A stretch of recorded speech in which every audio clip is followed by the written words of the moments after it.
বৃষ্টির রাতে আমাকে একা পেয়ে অপরিচিত লোক তার বাসায় নিয়ে যেভাবে কাজ করলো, গল্পটি সম্পূর্ণ শুনলে আপনাদের মেশিন দিয়ে টপ টপ করে পানি চলে আসবে। আপনারা হাতের কাজ করতে বাধ্য হবেন, তাই হাতের কাজ করার আগে হাতের কাছে অবশ্যই টিস্যু রাখবেন।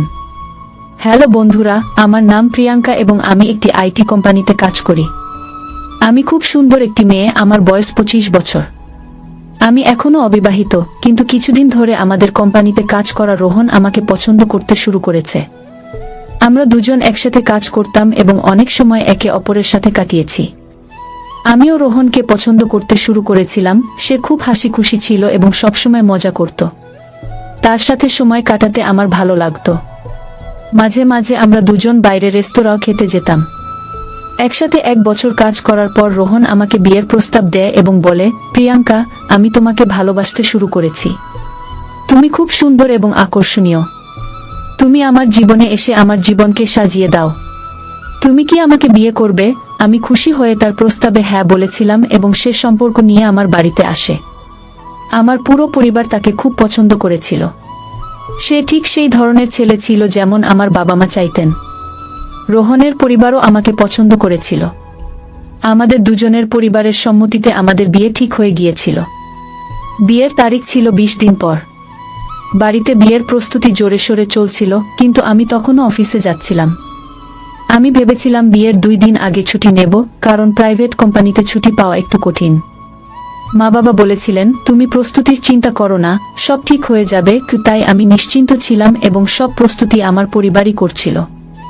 আমার ভাইজা সবসময় আমার সাথে মজা করত, কিন্তু আমি ভেতরে ভেতরে খুব খুশি ছিলাম যে এখন আমার জীবনে একটি নতুন মোড় আসতে চলেছে। আমার একাকিত্বপূর্ণ জীবনে এখন আমাকে ভালোবাসা মিলবে এবং যে জিনিস প্রতিটি মানুষের দরকার সেটিও মিলবে। এখন আমি সবসময় রোহনের চিন্তায় মগ্ন থাকতাম। রোজ রাতে ফোন করে রোহন আমার সাথে সুহাগরাতের কথা বলতো এবং আমি সেই চিন্তায় ডুবে যেতাম। আমার অফিসের লোকেরাও আমাদের দুজন নিয়ে মজা করত। সবকিছু ঠিকঠাক চলছিল, কিন্তু আমার জীবনে একটি নতুন ঝড় আসার জন্য অপেক্ষা করছিল, যা সম্পর্কে আমি সম্পূর্ণ অজানা ছিলাম। একদিকে আমি রোহন এবং আমার নতুন জীবনের নতুন স্বপ্ন দেখতে শুরু করেছিলাম, অন্যদিকে আমার জীবনে একটি ভূমিকম্প আসতে প্রস্তুত ছিল এবং আমি জানতাম না যে এটি আমাকে এমনভাবে ধ্বংস করে দেবে। একদিন রোহন অফিসে আসেনি কারণ তার অসুস্থতা ছিল। এই কারণে আমাকে অফিসে বেশি কাজ করতে হচ্ছিল। কাজ শেষ হতে হতে রাত 10টা হয়ে গিয়েছিল। বাড়ি যেতে আমার অনেক দেরি হয়ে গিয়েছিল। আমি তাড়াতাড়ি আমার পার্স নিলাম এবং বেরিয়ে গেলাম। তারপর আমি রাস্তায় অটোর জন্য অপেক্ষা করতে লাগলাম, কিন্তু তখনই আবহাওয়া খারাপ হতে শুরু করল এবং বৃষ্টি শুরু হয়ে গেল। দাঁড়ানোর কোনো জায়গা ছিল না, তাই আমি বৃষ্টিতে ভিজতে লাগলাম। এত রাত হয়ে যাওয়ার কারণে কোনো অটোও পাচ্ছিলাম না। আমি অনেকক্ষণ ধরে অটোর জন্য অপেক্ষা করছিলাম। আমি এখন দাঁড়িয়ে দাঁড়িয়ে বিরক্ত হতে শুরু করেছিলাম। আমি খুব খারাপভাবে ভিজে গিয়েছিলাম। তখনই আমার সামনে একটি বড় গাড়ি এসে দাঁড়াল। গাড়ির জানালা থেকে একটি যুবক বলল, গাড়ির ভিতরে চলে আসো, বৃষ্টিতে দাঁড়িয়ে থাকলে অসুস্থ হয়ে পড়বে। আমি তাকে দেখে চিনতে পারলাম, এটি আমার অফিসের নয়, বরং আমার সামনের অফিসে কাজ করে। অনেকবার লিফটে আসা যাওয়ার সময় আমি তাকে দেখেছি। যখনই লিফটে আমি তার সাথে একা থাকি, সে আমার দিকে চুপচাপ তাকিয়ে থাকে। একবার আমি অফিসের পর অটোর জন্য অপেক্ষা করছিলাম, তখন এই যুবক আমার কাছে এসেছিল। সে সেই দিনও আমাকে লিফট অফার করেছিল, কিন্তু তখনই সেখান থেকে রোহন তার বাইক নিয়ে এসেছিল এবং আমি তার সাথে চলে গিয়েছিলাম। সে অনেকক্ষণ ধরে আমাদের পিছু নিয়েছিল, কিন্তু আজ তো রোহনও নেই এবং এই ছেলে আমাকে আবার লিফট অফার করছে। আমি ভেবেছিলাম কোনো অপরিচিতের কাছ থেকে লিফট নেওয়া ঠিক হবে না, তাই আমি তাকে না বলে দিয়েছিলাম এবং বলেছিলাম, থ্যাংক ইউ, কিন্তু আমি অটোর জন্য অপেক্ষা করব। তখনই সেই যুবক দৌড়ে বেরিয়ে এসে বলল, রাত 11টা হয়ে গেছে, এত রাতে তোমাকে কোথাও অটো মিলবে না। আবহাওয়া খুব খারাপ এবং এত রাতে কোনো মেয়ের এভাবে একা দাঁড়িয়ে থাকাও নিরাপদ নয়। তুমি প্লিজ আমার সাথে চলো। এখন সে সেখানেই দাঁড়িয়ে আমার উত্তর সুরাপ্রাপ্তির জন্য অপেক্ষা করেছিল এবং আমাকে তার একটি শার্ট ও প্যান্ট দিয়ে বলল, এটি পরিধান করো। সে ঘর থেকে বেরিয়ে গিয়েছিল। আমি আমার শরীর মুছছিলাম, তখনই আমার চোখে পড়ল সামনে থাকা হেয়ার ড্রায়ার। আমি ভাবলাম প্রথমে আমার ভেজা চুল শুকিয়ে নিই, কারণ যদি আমার মাথা ভেজা থাকে তাহলে আমার মাথা ব্যথা শুরু হয়। আমি ধীরে ধীরে আমার চুল শুকানো শুরু করলাম এবং চুল শুকাতে শুকাতে একটু বেশি সময় লাগল। তারপর আমি আমার সব ভেজা কাপড় খুলে আমার শরীর মুছতে শুরু করলাম। তখনই সেই ছেলে ঘরের ভিতরে চলে এল। সেই সময় আমি কিছুই পরিধান করিনি, আমি মাথা থেকে পা পর্যন্ত সম্পূর্ণ পোশাক ছাড়া ছিলাম এবং সে আমাকে এই অবস্থায় দেখে ফেলেছিল। এক মুহূর্ত সে আমাকে দেখেই থাকল, কিন্তু পরের মুহূর্তে ঈশ্বরী বলে দরজা বন্ধ করে দিল। আমার অবস্থা তখন খুব খারাপ হয়ে গিয়েছিল। একটি যুবক ছেলে আমাকে এই অবস্থায় দেখে ফেলেছিল। আমি তৎক্ষণাৎ শার্ট পরলাম, কিন্তু তার প্যান্ট আমার জন্য মানানসই হচ্ছিল না, তাই আমি তোয়ালে জড়িয়ে নিলাম। এরপর যখন আমি বাইরে বেরোলাম, সে বলল, আমাকে ক্ষমা করো, কিন্তু আমি তো দরজা নক করে এসেছিলাম, তুমি উত্তর দিলে না কেন? তখন আমার মনে পড়ল যে সে দরজায় নক করেছিল, কিন্তু আমি এতটাই বিভ্রান্ত ছিলাম যে কিছু বলতে পারিনি। আমি বললাম, যা ঘটেছে তা আমারই ভুল ছিল, আমার মন অন্য কোথাও ছিল। আমি বললাম, তোমার প্যান্ট আমার জন্য মানানসই হচ্ছে না।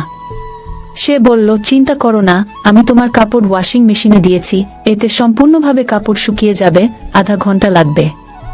এরপর তুমি তোমার কাপড় পরে আরামের সাথে বাড়ি যেতে পারবে। সে আমার কাপড় শুকাতে দিল, তারপর বলল, চলো কিছু খাবার বানাই, তুমিও খেয়ে নাও। আমরা দুজনেই রান্নাঘরে চলে গেলাম এবং সে অমলেট ও চা বানাতে শুরু করলো। খাবার প্রস্তুত করে আমরা দুজনেই খেতে শুরু করলাম, কিন্তু আমি লক্ষ্য করলাম যে সেই ছেলে আমাকে দেখছে। তখনই আমার মনে পড়ল যে আমি আমার শার্টের উপরের বোতাম খুলে রেখেছি এবং সে আমার শরীর দেখছে। যেই আমি এটা বুঝতে পারলাম, সে আমার খুব কাছাকাছি চলে এল। সে আমার শার্টের বোতাম লাগাতে শুরু করলো। তখনই আমার শ্বাস খুব দ্রুত হয়ে গেল এবং তার শ্বাসও খুব দ্রুত চলতে শুরু করলো। এই ছেলে কতটা হ্যান্ডসাম! আমি তার মুখই দেখতে থাকলাম। সে বলল, আমি তোমাকে একটি পাজামা দিচ্ছি, তুমি এটি পরিধান করো। এত বলেই সে আমার জন্য একটি পাজামা নিয়ে এল। আমি পাজামা পরিবর্তন করার জন্য ঘরে চলে গেলাম, কিন্তু আমি আবারও অজানা কোনো চিন্তায় বিভোর ছিলাম যে দরজা বন্ধ করাই ভুলে গেলাম এবং সেখানেই পরিবর্তন করতে শুরু করলাম। আমি তোয়ালে সরিয়ে ফেললাম এবং নিচে কিছুই পরিনি। সে সেখানেই দাঁড়িয়ে আমাকে দেখছিল। আমি পাজামা পরার আগেই সে আমার কাছে চলে এল এবং আমাকে তার বাহুতে জড়িয়ে আমার ঠোঁট চুম্বন করতে শুরু করল। আমি বিভোর হয়ে গেলাম। সে আমাকে বিছানায় শুইয়ে দিল। আমাদের দুজনেরই শ্বাস দ্রুত চলতে শুরু করলো। সে আমাকে বারবার চুম্বন করতে লাগল এবং আমি তার ভালোবাসায় গলে যেতে লাগলাম। জানি না কি এক মাদকতা ছড়িয়ে পড়ল যে আমার কোনো কিছুরই হুঁশ ছিল না। সে আমাকে চুম্বন করতে করতে আমার শার্টের বোতাম খুলতে শুরু করলো। কোনো ছেলে আমাকে প্রথমবার চুম্বন করেছিল, রোহনও আমাকে আজ পর্যন্ত চুম্বন করেনি, শুধু আমার হাত ধরেছিল। রোহনের কথা মনে হওয়া মাত্রই আমার মনে পড়ল যে আমার বিয়ে হতে চলেছে। কিন্তু এখন আমি এই রোমাঞ্চকর যাত্রার সেই মুহূর্তে পৌঁছে গিয়েছিলাম যে নিজেকে থামাতেই পারছিলাম না।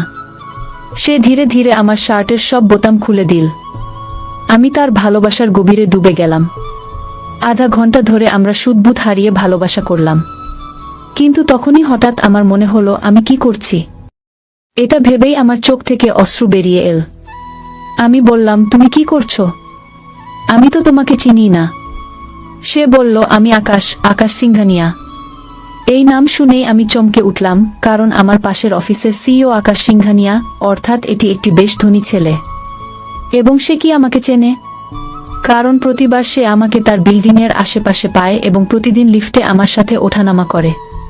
কিন্তু আমি কখনো তার দিকে মনোযোগ দিইনি। আমি বললাম, থামো, এর বেশি কিছু করো না। যদিও আমি নিজেকে থামাতে পারছিলাম না, কিন্তু সম্ভবত সে আমার চোখে অশ্রু দেখে থেমে গেল এবং ঘর থেকে বেরিয়ে গেল। সে তার সীমা অতিক্রম করেনি এবং আমার সম্মান অক্ষত ছিল। আমি দ্রুত উঠে দেখলাম আমার ভেজা কাপড় শুকিয়ে গেছে। আমি দ্রুত আমার কাপড় পরলাম এবং বাইরে চলে এলাম।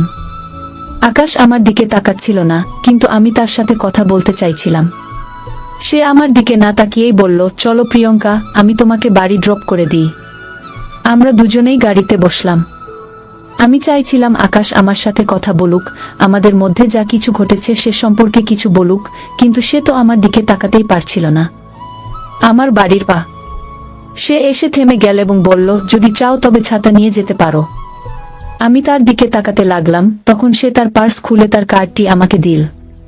আমি কার্ডটি হাতে নিয়ে তার কিছু বলার অপেক্ষা করতে লাগলাম, কিন্তু সে নীরব থাকল। হঠাৎ, জানি না আমার কি হলো, আমি তার কাছাকাছি চলে গেলাম এবং তার ঠোঁটে চুমু দিলাম। সে আমার দিকে প্রেমভরা দৃষ্টিতে তাকিয়ে থাকল। আমি গাড়ি থেকে নেমে বাড়ি চলে এলাম। আমার বেডরুমে গিয়ে প্রায় আধা ঘন্টা ধরে আমি শুধু এটাই ভাবতে লাগলাম যে আজ কি হয়ে গেল। তখনই আমি তার কার্ডটি দেখলাম যেখানে তার ফোন নম্বর ছিল। ভাবনা ছাড়াই আমি তার নম্বর ডায়াল করলাম। আকাশ ফোন তুলে নিলে আমি বললাম, আমি প্রিয়াঙ্কা বলছি। আজ যা কিছু ঘটেছে। সে আমার কথা মাঝেই কেটে দিয়ে বলল, আমি সেটাই ভাবছি। আমার বিছানায় শুয়ে শুয়ে সেই স্মৃতিতে ডুবে আছি। সেটা আমার জীবনের সবচেয়ে সুন্দর মুহূর্ত ছিল। জানি না আমার হৃদয়ে কি হয়েছিল, এটি কি ধরনের টান ছিল যে আমি আকাশের দিকে আকৃষ্ট হচ্ছিলাম। আর এইসব ভাবতে ভাবতে আমি ঘুমিয়ে পড়লাম। পরের দিন সকালে উঠে আমি মোবাইল নিয়ে আকাশকে গুড মর্নিং মেসেজ পাঠালাম। আজ শনিবার ছিল এবং আমাদের ছুটি ছিল। এর মানে আজ আমি আকাশকে দেখতে পাব না। সঙ্গে সঙ্গে তার জবাব এল, আজ কি করছো? আমাকে আজ বিয়ের শপিং করতে যেতে হবে, কিন্তু আমি তাকে লিখলাম যে আজ আমি ফ্রি আছি। এটি ভালোবাসা ছিল নাকি কিছু অন্য কিছু জানি না। সে লিখল, আমার বাড়িতে লাঞ্চে চলে আসো। 12টার মধ্যে চলে আসো, আমি লাঞ্চ তৈরি করে রাখব। আমি ঘড়ি দেখলাম, তখন 10টা বেজে গেছে। আমি দ্রুত প্রস্তুত হয়ে গেলাম এবং আমার মা বাবাকে বললাম যে আমি একা শপিং করতে যাচ্ছি। আজ আমাকে রোহনের সাথে দেখা করতে হবে, কিন্তু তার আগে আমি আকাশের সাথে দেখা করতে চাইছিলাম। আমাদের মধ্যে যা কিছু ঘটেছিল তা আমার জীবনে এক ধরনের ভূমিকম্প এনে দিয়েছিল। আমি আকর্ষিত হয়ে তার বাড়িতে 12টার মধ্যে পৌঁছে গেলাম। আমাকে দেখে সে হাসল এবং বাড়ির ভেতরে ডেকে নিল। সে বলল, খাবার তৈরি আছে, আগে খেয়ে নিই, তারপর কথা বলবো। খাওয়ার পর আমি বললাম, দেখো আকাশ, গতকাল যা কিছু ঘটেছে সেটা কিভাবে যেন হয়ে গেল। আমার বিয়ে ঠিক হয়ে গেছে এবং 19 দিন পর আমার বিয়ে। আমার কথা শুনে তার মুখে রাগ স্পষ্ট দেখা যাচ্ছিল, যেন সে আমাকে হারাতে চায় না। সে কি আমাকে ভালোবাসে? এটা বলে আমি সেখান থেকে যেতে লাগলাম। হঠাৎ সে আমার হাত ধরে বলল, যদি তোমার ইচ্ছা পরিবর্তন হয় তবে আমি তোমার জন্য অপেক্ষা করব। তার চোখে আমি আমার জন্য ভালোবাসা দেখতে পাচ্ছিলাম। তার একটি স্পর্শে আমার পুরো শরীরে এক ধরনের কম্পন শুরু হয়ে গেল। আমি কেন এত দুর্বল হয়ে পড়ছি? আমি তৎক্ষণাৎ তার কাছাকাছি চলে গেলাম এবং তাকে জড়িয়ে ধরে একটা আলিঙ্গন করলাম। সে আমাকে একদম পাগল করে দিচ্ছিল। অনেক কষ্ট করে তার থেকে আলাদা হয়ে আমি বেরিয়ে এলাম এবং রোহনের সাথে আবার শপিংয়ে ব্যস্ত হয়ে পড়লাম। রাতে যখন বাড়ি ফিরলাম তখন রোহনের ফোন এল, কিন্তু জানি না কেন এখন তার সাথে কথা বলার কোনো ইচ্ছাই হচ্ছিল না। যে রোমান্স আমাদের মধ্যে ফোনে হতো তাতে আমার মন লাগছিল না।